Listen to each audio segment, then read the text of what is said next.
Cue Dave and Ryan in 3, 2, 1. It's Dave and Ryan's movie review. Sponsored by the Plan Z Diet. Okay, so Ryan and I went to the theater and risked life and limb to see Falcon and Winter Soldier. It was bad. It was bad. The drive was bad. The drive was not good. Anyway. It was snowing. The wind was blowing. Yep. We went and did this on We saw Thursday people night. drive into a ditch on purpose. It was crazy. It was. It was one of those nights where, like, if I hadn't already dropped the $40 for tickets, we probably would have stayed home. However, we went. Of course, Captain America, Brave New World, rated PG-13. Didn't seem that long, really.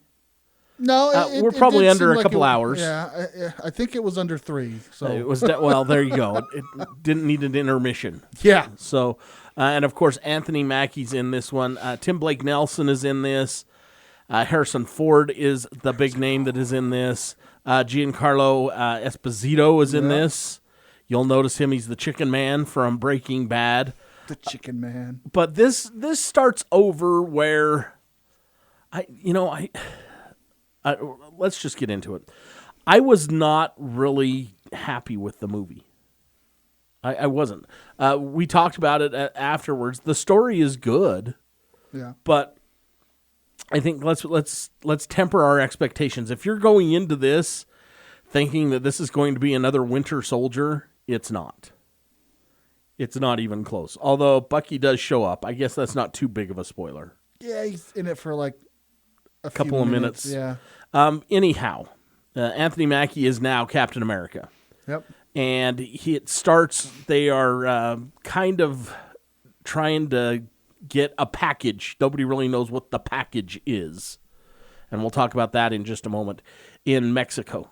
And he is brought in to do Captain America stuff. Now, the thing you need to realize, too, with Anthony Mackie is, and it talks about that in the movie, and I wondered if it would, he is just a regular guy.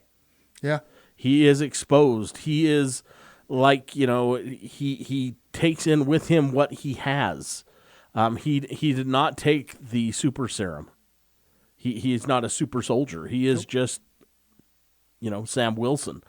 And you're also introduced to Falcon in this. And if you watched the series Falcon and the Winter Soldier on Disney Plus, he's kind of in that a little bit. Yeah, I never watched it. But that's what I told Ryan. I said, there are a couple of things you needed to watch to catch what was going on in this. And frankly, Falcon and the Winter Soldier is one of those things. You are introduced to Isaiah Bradley, who you come to find out was one of the original Captain Americas. Yeah. And he was sent during the Korean War. And when he came home, they basically threw him in prison and ran tests and experimented on him for 30 years while he was locked in prison. However, during the opening sequence in Mexico, you are you meet up with Giancarlo Esposito, who is the head of the Serpent Squad. And he has been, you don't even know why he's there. And I don't want to tell you why he's there because it tells you too much about the movie. But he is one of the guys that's there to buy this canister, or to sell this canister. Yeah. And so he fights him off, he takes off, and then it goes kind of back to normal for a little while. And then you're introduced to Harrison Ford as Thunderbolt Ross, who is now the president. Yeah. With this movie, if you watched any of the old Hulk movies, this is they're basically kind of bringing that in. Yes. The one was it Incredible or was it the Incredible Hulk? Yeah. And that had William Hurt. William Hurt. Yeah, that's who played Ross. Yeah, but I'm talking about, was this the Edward Norton one? Yeah, that was Edward Norton. Okay. So with this one, it's basically bringing in that storyline into the MCU. You meet the main villain, The guy with the glowing eyes, the leader. Yeah, I don't remember his name. Sam was Stearns. He was in the Incredible Hulk, and he was the main villain in that one, and he's also the villain in this one. Basically, he just wants his freedom, and so he manipulates people to. He was promised things from Ross, and he didn't get them. And he was slowly poisoning Ross. I thought it was rather funny though, because that finally clicked with me. The song.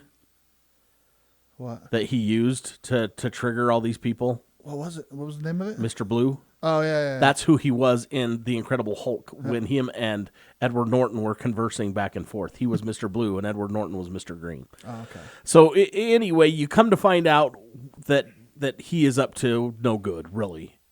And by this point, Isaiah Bradley and a bunch of other guys... Isaiah is invited to the White House by Sam Wilson, and something happens, and everything goes haywire. Yep. And now Isaiah Bradley is a wanted man, and they catch up with him, throw him in prison, and Sam does not think this is a good idea, and this is when you start to see the other side that Sam knew was there of Thunderbolt Ross. People don't change. People don't change. They just don't. So a lot goes on in this movie. And like I was saying, you have to kind of know what's going on. Watch, the Falcon and the Winter Soldier. If you're expecting a big over-the-top Marvels you're just movie, not going to get it. That's not what this is. This is more of a, not necessarily, what's the word I'm thinking for? It's not a thriller. It's not really a mystery. No, I thought, like I said, I was hoping for a political thriller. Yeah, I really was because of the more along the lines of Winter Soldier. It's basically like a detective show, a buddy cop detective show. Yeah, I think that covers it. Because you got Sam, and you got the Falcon, basically buddy cop. Yeah, well, the way I looked at it, because I'm thinking, okay, Sam Wilson is just a man in a suit. Yep, it's Batman and Robin. Really, when it boils down, it's Batman and Robin, these two. Yeah. But anyway, it goes through the whole movie. Yes, Thunderbolt Ross turns into the Red Hulk. You find out why. I was waiting for that throughout the entire movie. Yeah, you knew they were going to make you wait until the very end. I know. I was like, anytime now. There were some moments where he was close. And Liv Tyler does show up in this movie. In the special end credit scene. So there's a lot that goes on. Harrison Ford, I would think you'll probably get to see him in one of the new Avengers movies. He's, put away now. Yeah. But I just, like I said, I don't know if this is what we're going to expect now from... Oh, and the other thing, I guess, really big thing we need to talk about, because it's out there too, and it's not like we're giving anything away. The Celestial Island plays a big part in this movie, and everybody was wondering, this is a huge plot hole. How come nobody has ever talked about this? They're basically fighting over it in this one. It's talked about, and it has. I'm not going to tell you the metal that it is, but it's a great way to introduce the X-Men, and it is stronger than vibranium. Okay, take it from there. But as I said, this movie as a whole, I was a little disappointed in this. I wanted it to be a big, over-the-top Marvel movie, and it's just not. And to me, that was a little bit of a disappointment. Okay. There are great parts of the story with this, don't get me wrong. The story is good. It really is. Well, besides... was it Isaiah? Yeah, Isaiah Bradley.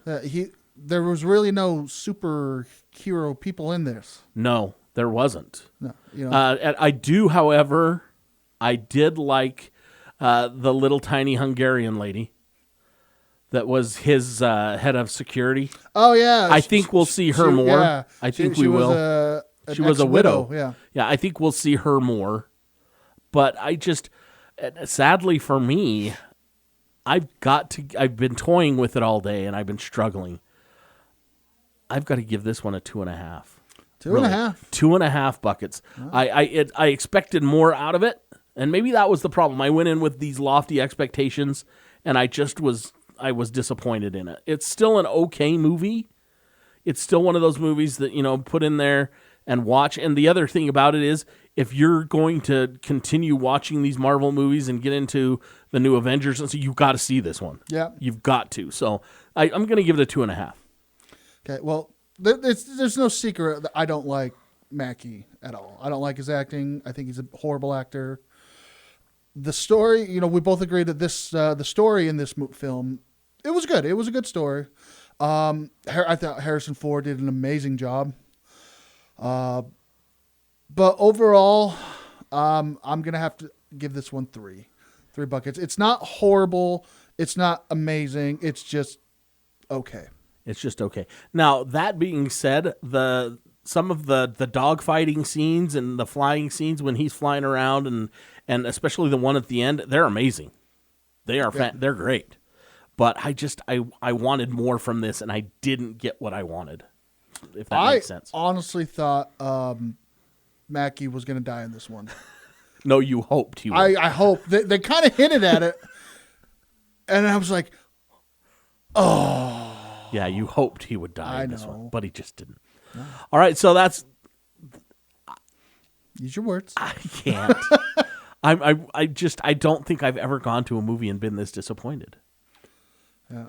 So maybe I need to lower my expectations. And I mentioned that last night, too, or Thursday night when we got done seeing it, was the fact that maybe this is what we need to expect from Marvel movies now. I don't know. All right. When we come back, since, we had Valentine's Day, we're going to talk about some anti-romance movies. They're right up Ryan's alley. Yay! When we come back on Dave and Ryan's Movie Review, brought to you by the Plan Z Diet.